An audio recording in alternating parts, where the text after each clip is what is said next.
Hello everyone and welcome back to Jocelyn's Art Corner. The end of February means for a lot of us here in Brownsville, one thing, the Charro Days parades and all the festivities that come with it. So I'm going to take you on a small bike tour around the sites that are tied to that celebration and share with you a brief history on how it all began.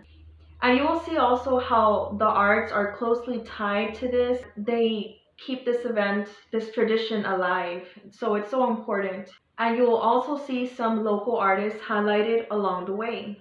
Before our tour begins, I'd like to share the artist spotlight on Mayra Cruz, an artist and shoe designer based here in Brownsville, Texas. She is currently having an exhibit titled Just Shoes at Arte Vivo in downtown Brownsville. At her exhibit, you will see her evolution as both an artist and a woman through her shoe designs. It's very wonderful, and I hope that if you're in the area, you'll stop by and take a look at these yourself. Thank you again for being here, and I hope you enjoy. Well, this is my first one-woman art show. I've participated in art shows before, but not many. About 2009, I went and started studying footwear design, and so design has pretty much occupied my life since then. But now came back home and making time to explore the creative aspects of footwear design or slash shoe art, and so I feel like this show kind of brings out the best of both for me. I want to say every piece here, almost in some aspect, is a form of art therapy. So sometimes the piece can come out whimsical, but in the process, maybe before it, I needed to process an emotion. But I'm trying to turn that into something positive, even if it's just making the artwork itself. And it doesn't have to look pretty and whimsical or anything. It can come out looking dark, but nonetheless, even just being art itself, it becomes something beautiful. It becomes a creation. Thank you so much, Mayra. Thank you. And congratulations. Thank you so much. The Charro Days Fiestas have been an ongoing tradition for over 80 years.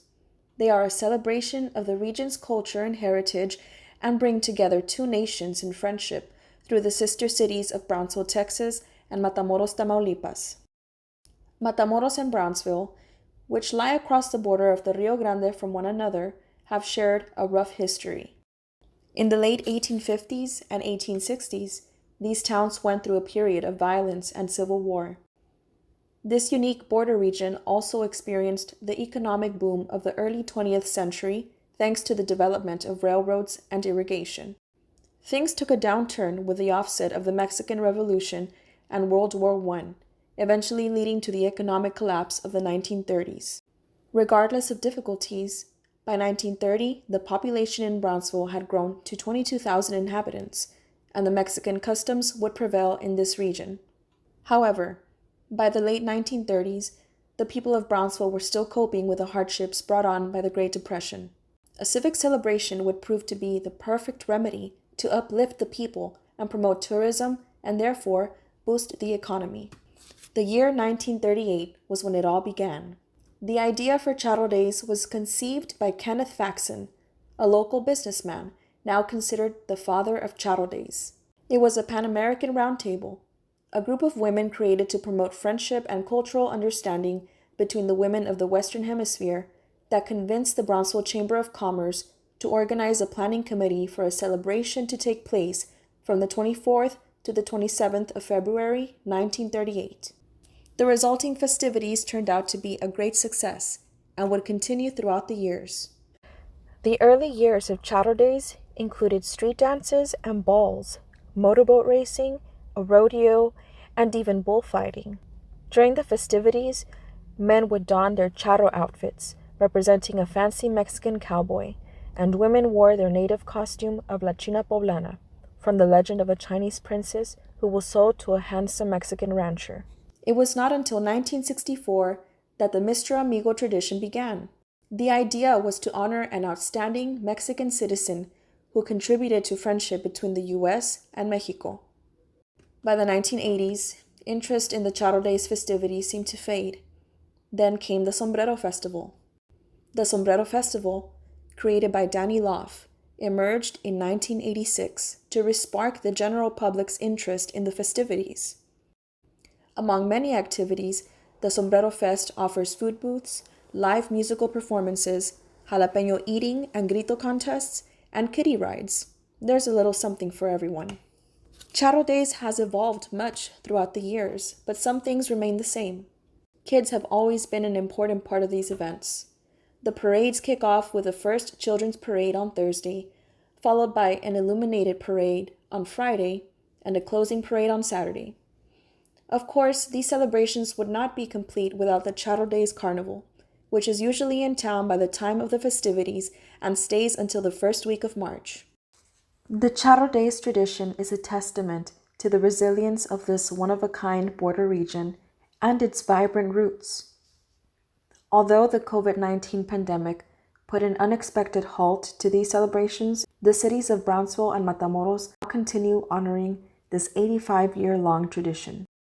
In an ever-evolving world, it is celebrations like these that connect us directly to our past and our culture, and they remind us of the importance of friendship and tradition. Here we are at the site of the Walk of Fame, Charro, and this is located at Linear Park. This is a montage of all the Mr. Amigos that have come through Brownsville over the years and includes acclaimed artists such as Vicente Fernandez, Juan Gabriel, Jose Jose, Veronica Castro, Angelica Maria, and so forth. I have witnessed several Mr. Amigos firsthand. The energy that these people bring is felt throughout the crowd. There is a rush of excitement and emotions, and the audience's connection to the guest of honor is clear. It is a special experience. Now going down the Linear Park Trail. Linear Park is part of the historic Battlefield Trail. This trail connects 10 miles around the city of Brownsville, and it's great to explore and take in all the sights that the city has to offer. Here's the side of the Brownsville Farmers Market, where community members come together every Saturday from 9 a.m. to 12. It's a great place to bring your family, your pets, and support local businesses. You'll find many things here that you won't find elsewhere. Now we're approaching the Laureles Ranch House Museum. It belonged to the founder of Brownsville, Charles Stillman. Now we're approaching the cubes.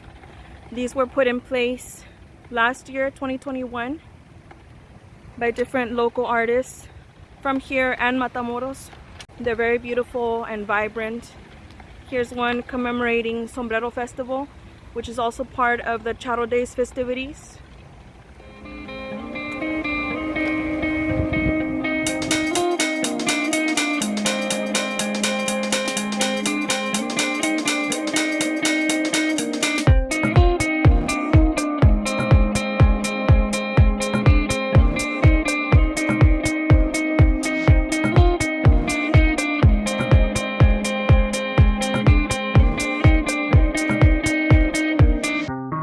Now we're approaching the Brownsville Museum of Fine Art. Here we are. Here's Crepe Town at the Brownsville Museum of Fine Art. And right across is the Gladys Porter Zoo. And further down that way is the formerly known as Ringgold Park. It's the Dean Porter Park. So this is all part of the Midi Cultural District.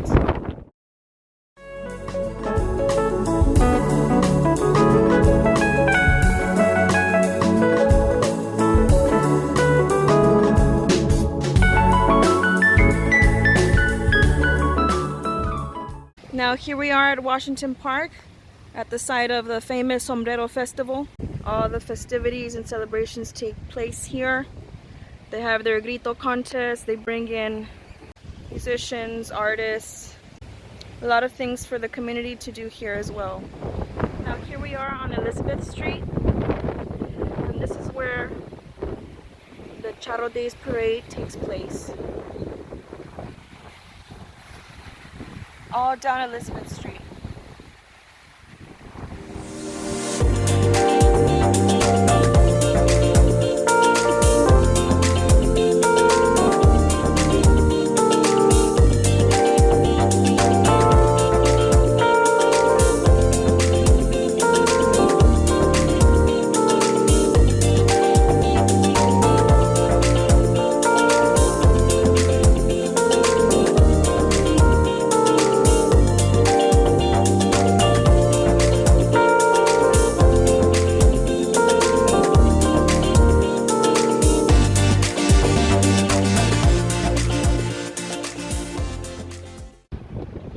down Elizabeth Street now, all the way down this famous street where the parades take place.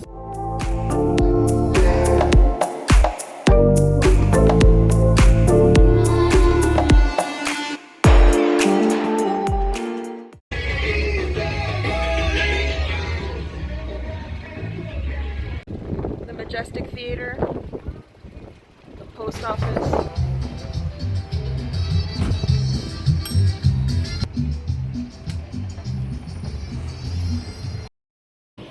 The other side of that fence is Matamoros, Mexico.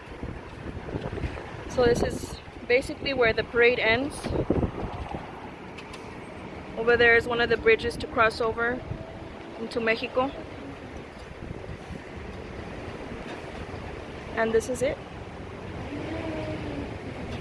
Very busy downtown.